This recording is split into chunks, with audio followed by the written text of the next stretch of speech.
When you think of Disney, you probably think of their iconic movies, the studios that have turned out hits like Lion King, the Marvel movies, Frozen, and now the Star Wars films. But the movie studios is not where Disney makes most of its money. In fact, the movie studios is not really a great business for Disney long term. Their money is made elsewhere in the value chain. Not only do they own cable networks, which have been traditionally very, very profitable, but they own parks and experiences.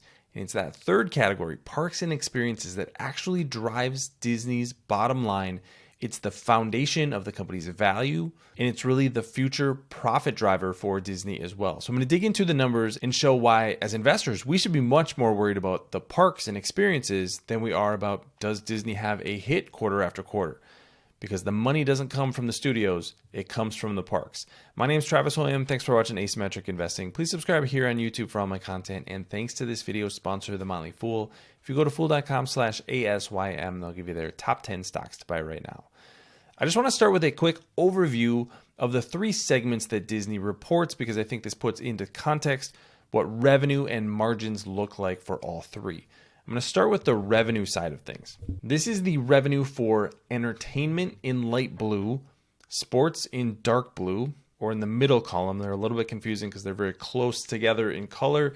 And then experiences is in orange.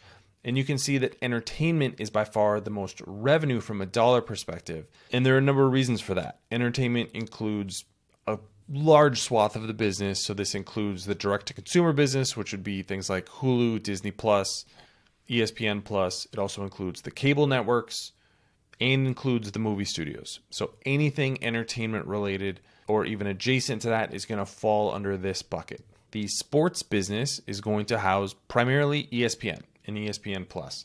And part of the reason these numbers only go back a couple of years is Disney changed the way that they reported these numbers relatively recently, in part to show ESPN as a standalone business. A lot of people thought that was because they were looking to potentially sell or spin off ESPN.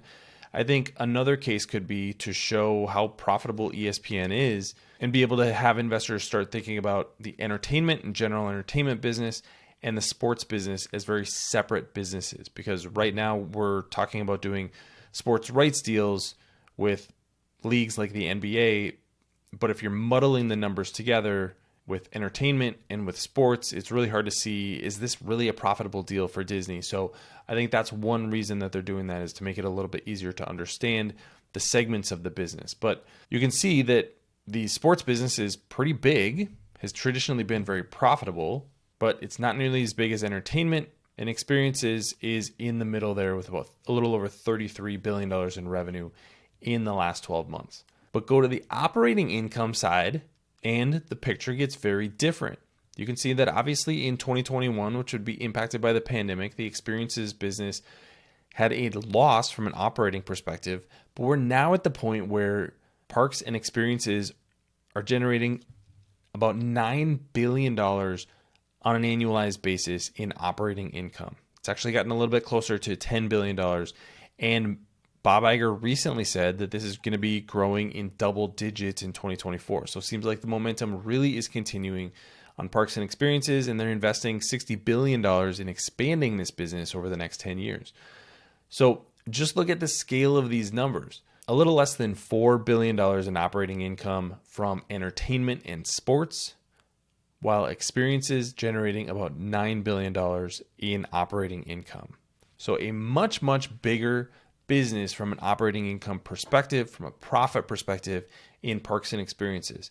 Now, there are some caveats to that I want to go through in just a second, but this is where the business stands today, and this is why I think investors need to focus more on parks and experiences than they do on, did Disney make a hit movie in the last 3 or 6 months. Thanks to our friends at The Motley Fool for sponsoring this video. Visit fool.com/ASYM for the top 10 stocks to buy right now. Now, there are some reasons to think that particularly the entertainment side of the business will improve pretty dramatically over the next few years from an operating income perspective. What you're looking at here is how they break down the entertainment business into linear networks. So that would include ABC, the Disney network, all of the cable networks that are going to be included in that. Direct to consumer, which is going to be the streaming business, and then CSLO, or content, sales, licensing, and other. you can see that the linear networks business, the revenue is starting to decline. And this is something that we've seen over and over again with the cable companies. As people cut the cord, this is just becoming a business that's getting harder and harder to make money, but it's still a very profitable business. $1.2 billion in operating income in the most recent quarter. This is just a single quarter, but that's being offset by losses in both direct to consumer and CSLO. But you can see here, this is what's important to be watching going forward is the improvement in those losses in the streaming business.